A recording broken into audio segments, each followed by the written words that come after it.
Angels podcast. This episode is The County Has Angels, Christina Sanchez. My name is Luna Villa, and I'm this week's co-host.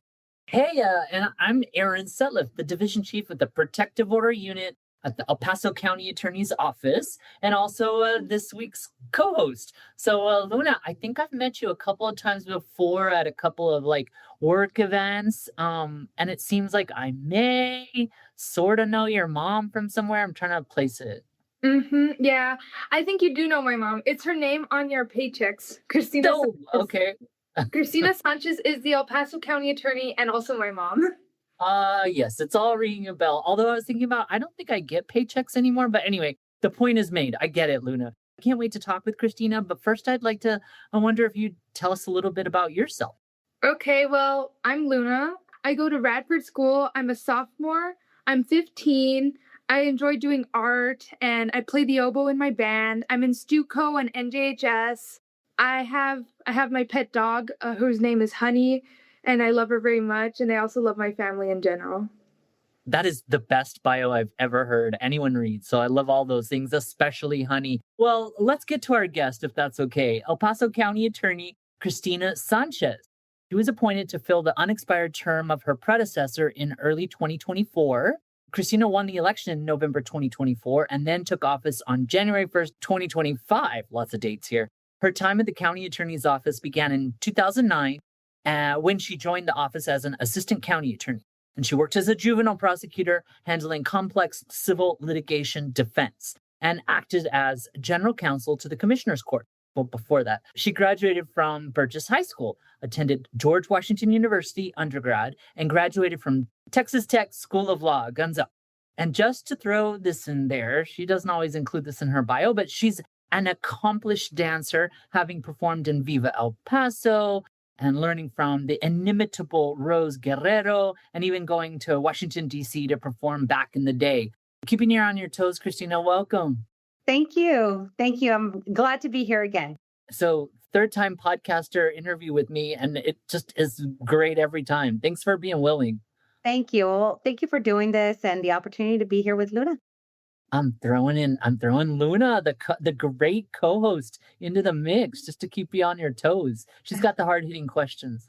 I sure do. Okay, well, let's get started. You go first, right? Okay, well, I get to ask you our first question, Mom, which I don't think I've ever asked this. Who are you?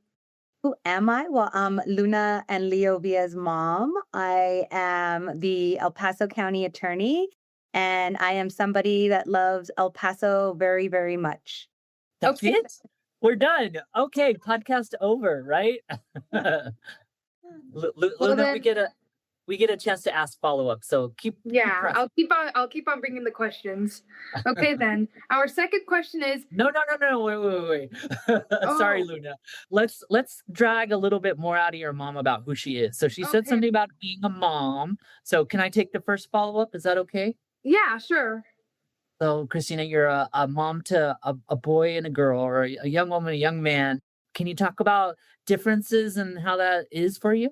So Luna is the oldest. She is soon to be 16, and my son is the youngest. Obviously, I have two kids, and so definitely different personalities for sure. Son is a little bit more rowdy and crazy and more of, I would say, the outgoing type, but Luna is our artist, is our resident artist. She draws beautifully. She has a beautiful heart, and she thinks very beautifully as well. So she adds a lot of balance to our family. I think she is very much the sweet golden light in our family that really centers us all. Where everything else could be a whirl of tornadoes, Luna is the individual that really centers everything and makes everything peaceful. She's a very, very calm and sweet girl, and that definitely shows every day. So I hear that about Luna. That's super helpful. I want to hear more about that. But about you, Christina, you're the county attorney. People may not know what that means. So a lot of different hats, as you know, that we wear. Obviously, we are prosecutors. So we handle special prosecution cases that have been referred to us from the district attorney's office.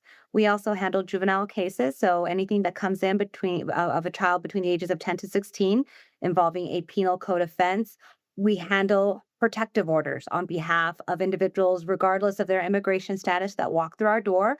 And of course, you serve as the head of that unit very, very well and leading the charge statewide, thanks to your efforts on great changes in the law to ensure that we are very much on top of and protecting some of our most vulnerable residents who are seeking those protective orders. We provide civil litigation defense and legal advice to all of our county officials, to include the sheriff's department and the county commissioner's court, constables, other elected officials. The county, it's something that people I think forget about, is that the county's budget comprises largely of our criminal justice system. So that's everything from funding our sheriff's office, the jail operations, county court at law judges, public defenders, prosecutors, my office. So it is a large part of the work that we do in ensuring that all of the legal requirements are met and that our clients, those county officials, are well-versed in the law, and we guide them and help them and assist them as they go through their day-to-day duties. Hey, co-host, is it okay if I ask another follow-up, or do you have one that you want to sneak in with? You can keep going with the follow-up questions. Okay, well, this is your chance to ask the hard-hitting question of your mom. But yeah, so we got what your work is, and it sounds really complicated and difficult. I want to hear more about some of the other parts of what you do in life. You're a world traveler, I hear.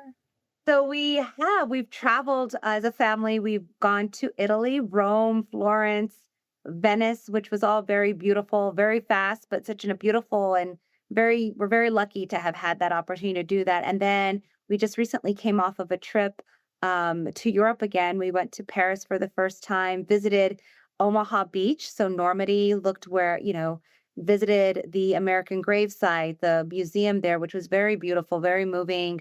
Hit all the sites in Paris, did Morocco, went to Casablanca, visited a dear friend, were able to celebrate the end of Ramadan and fasting and just really taking in the beautiful culture and the people that live in that community, and then finished off that leg of the trip in Barcelona. So I always say Paris is the romantic, beautiful romantic thing that you read about in books, and Morocco was this otherworldly, cosmopolitan, just really special place. And then you have Barcelona that's lustful and sexy and just a beautiful, beautiful community. Very, very lucky. We know that we're very lucky to have experienced that together with Luna and with Leo. And I know Luna really enjoyed seeing a lot of the art up close and personal with the Mona Lisa. So that, a large part of the reason why we decided to go was because we know how much Luna likes art. And we went to the Salvador Dali Museum in Barcelona, did the Louvre, and really, really hoped that would be an inspiration for her. Yeah, it was really cool. Luna, we also went to Barcelona over the summer, my family and I. I'm going to take us on a tiny tangent, Christina, but we saw the Picasso Museum, and That sounds so cool. yeah, and the Minaret was the Minaret. I'm saying it right. Anyway, just all of the amazing art downtown Barcelona. It was so impressive, and it really is inspiring to make you want to make art, huh? Yeah. I actually do have a follow-up question for my mom. I like it. Turn it on her. What was your favorite city that you visited, and which other cities would you like to visit in the world? So my favorite city was Paris. I just thought that the food was delicious. I thought that everything about the city, the way it was laid out and its architecture, was just super, super beautiful. I felt like we just got a simple little taste of it. And I definitely want to go back with you, especially to go and experience that again and really take our time, maybe go visit the Orsay Museum that's out there. And then I think that the next place I would really love to go to would actually be in South America. I've always wanted to do Patagonia. So that would be next on my bucket list of places to go and visit the Galapagos Islands. I think that would be super just beautiful and embrace nature like that. Okay, I paused you on the second question. Maybe move to the second question, Luna, the official second question. Now, our second question for you, Mom, is how have you helped boys and girls develop a healthy self-image? That's a great question. So boys and girls, so I'm thinking of my own boy and girl, right? Which is you and Leo.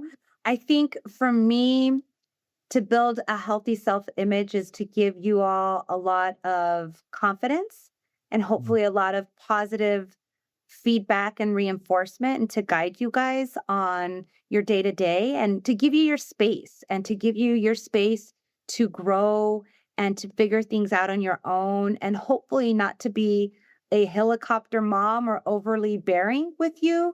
I think for me, I had a very strict overbearing upbringing, and I wanted it to be a little bit different for you all to kind of figure out your likes and dislikes and be able to give you that space and that experience for yourself. I hope we're doing that, not always perfect because we need to make sure that you're safe and that we understand what you're going through. But I hope that's how we can build your confidence and give yourself a healthy self image for you. Yeah. I actually do have a follow-up question on this. How do you think your parents have affected you in parenting us? So, I have great parents, love them very much. They guided me in a lot of ways. I think obviously I wouldn't be here without their support and their guidance. But at the same time, I think that their parenting style is a little bit or a lot different than what I am. I think with you all, I try to give you a little bit more leeway, figure things out on your own versus being a little bit too much hands-on. Hopefully not forcing you to do things that you don't want to do, developing your own interests, and really thankfully giving you all the opportunity to experience different things like traveling and putting you guys in camps and taking you in different places with us and exposing you to different things like doing this podcast and meeting a lot of amazing people that I've been able to work with. right. Yeah.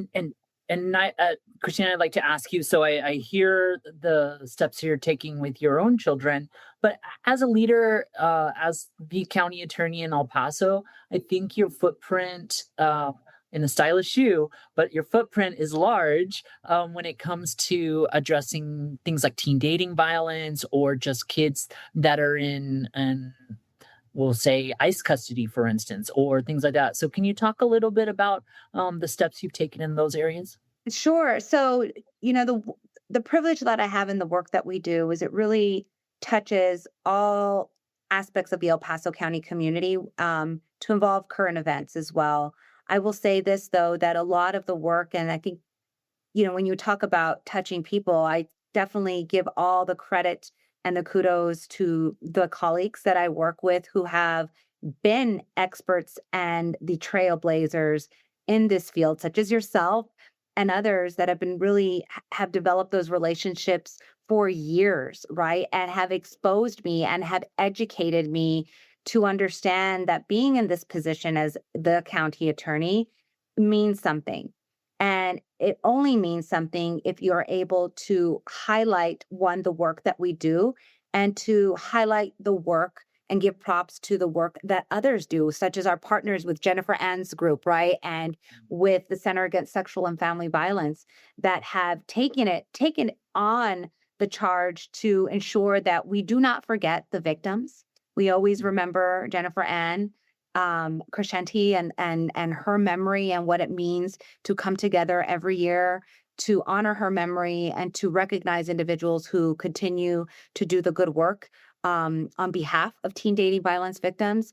And so it really, really is about that. And so I'm a small part of that because we're part of the larger group within this office that works to ensure that there are that work. I can talk about the fact, again, led by Mr. Setliff here, the work and the time and the mentorship and the commitment to work with the students from Loretto Academy that were participating in their mock trial competition and really ensuring that we were hands-on week after week and not easy on them and being hard on them and because we knew that they could do it. And I will guarantee you that those students will never forget the lawyers that helped them. We heard a lot of them wanted to go to law school.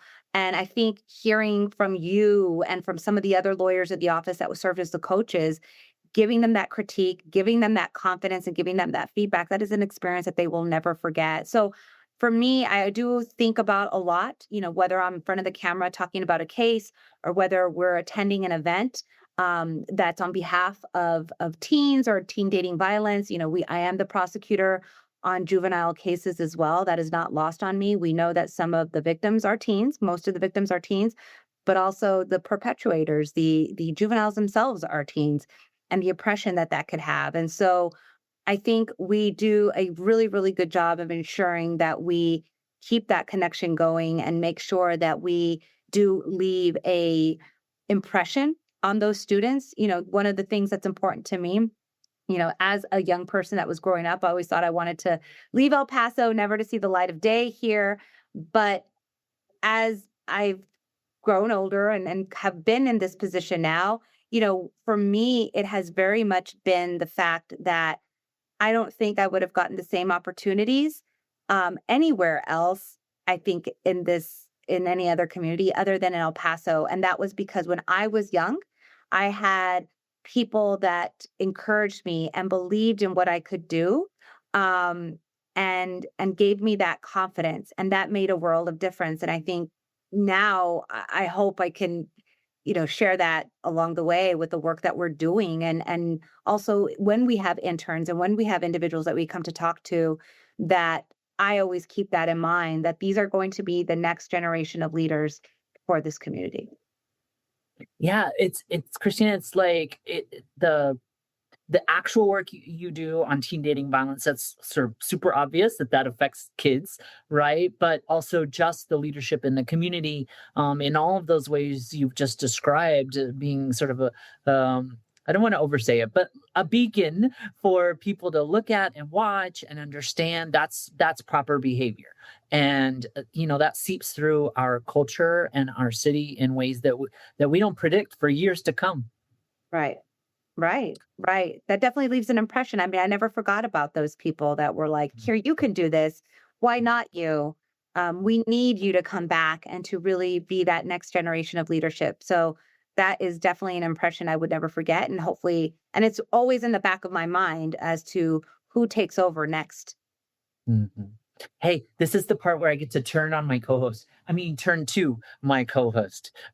So I get to ask you, Luna, I'm curious about any challenges you'd share with listeners about you developing a healthy self-image, and if you care to talk about any. Well, honestly, it's just like puberty in general, right? Say more. Going through it, as a teen, you're just like, your body changes and it develops into this different thing that you didn't have before. And like, you don't know how to handle that. It's overwhelming, very overwhelming. But like, you understand it more when you're with your peers. And like with my mom, she has helped me through that, like understanding puberty more. And it's a very interesting experience that like everyone goes through. But it's strange because you don't know what it's like until you like have to go through it as a teenager. But since I've had like good friends, I've like learned more about my body and like how I can discover and gain self-confidence from that. Mm-hmm. Yeah.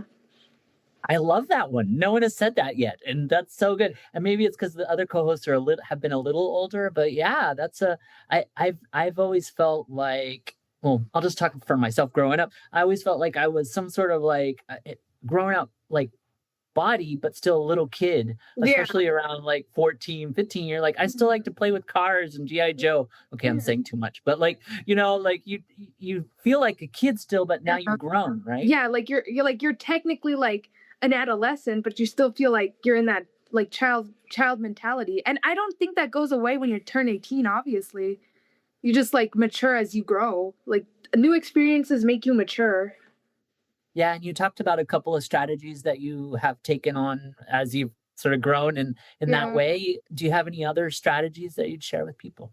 Honestly, just like do whatever you want. I mean, like you only got one life. You just do whatever you want. Make friends, discover new people, have fun. This is all you got, so do the best you can with it. go to Barcelona, go to Morocco, go to where else did you go? Where'd you go? Oh, we went to Paris. Yeah. Oh yeah, I went to Just Paris. discover new things outside. And I'm taking this on a tangent, but tell me about that. Was the Mona Lisa your favorite at the Louvre?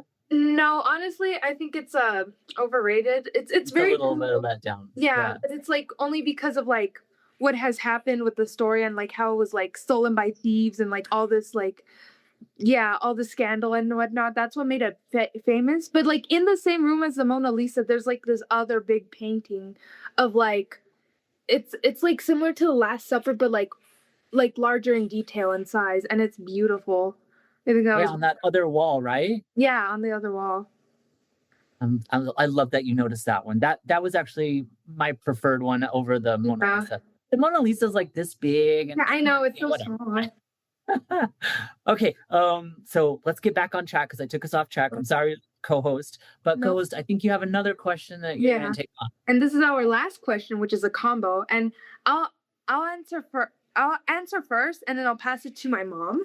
So, Okay. if I can wave a magic wand, how would I help all the girls and boys as they grow up to participate in healthy relationships? And this goes for you too, mom. So, if you had a magic wand, how would you help all the girls and boys as they grow up to participate in healthy relationships?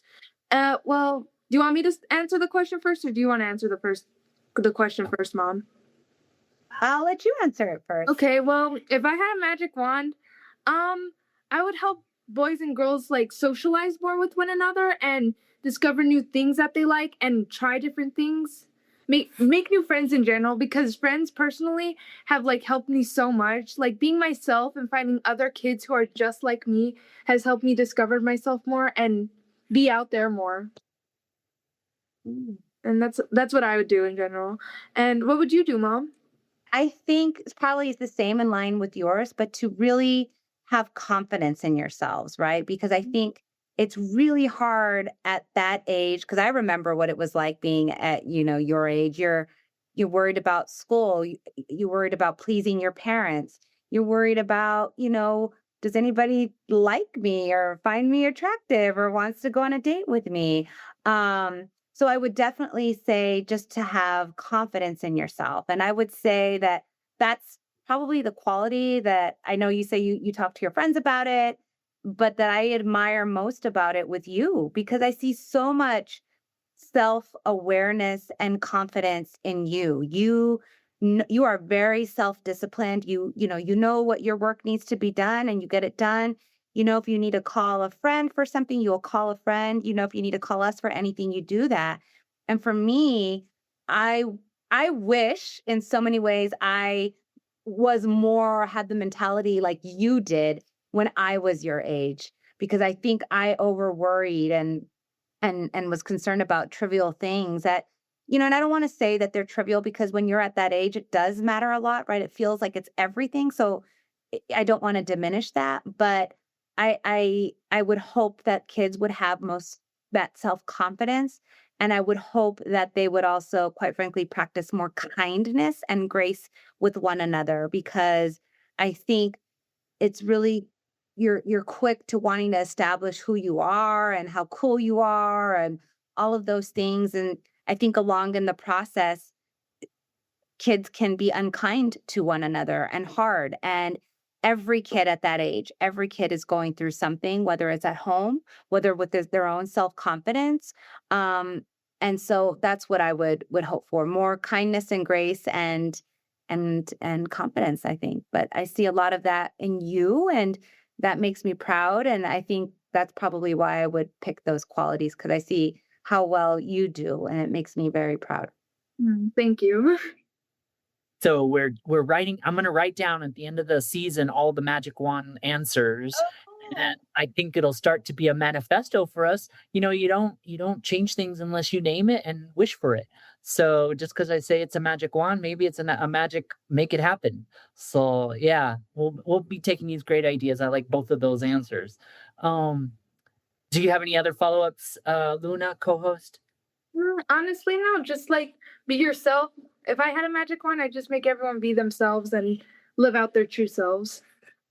Done. So, Christina, I have to thank you. I can't thank you enough for being on this little old podcast and joining us after a full day of back-to-back meetings and more after this. I know the story of your life, but this is like the third, fourth time that you've had to endure being interviewed by me. And this whole "who are you" question I keep asking you, and you gave great answers every time. So, but I keep coming back to this because you're such a great guest, and more broadly, as I was saying before, an amazing leader in the community. So thank you.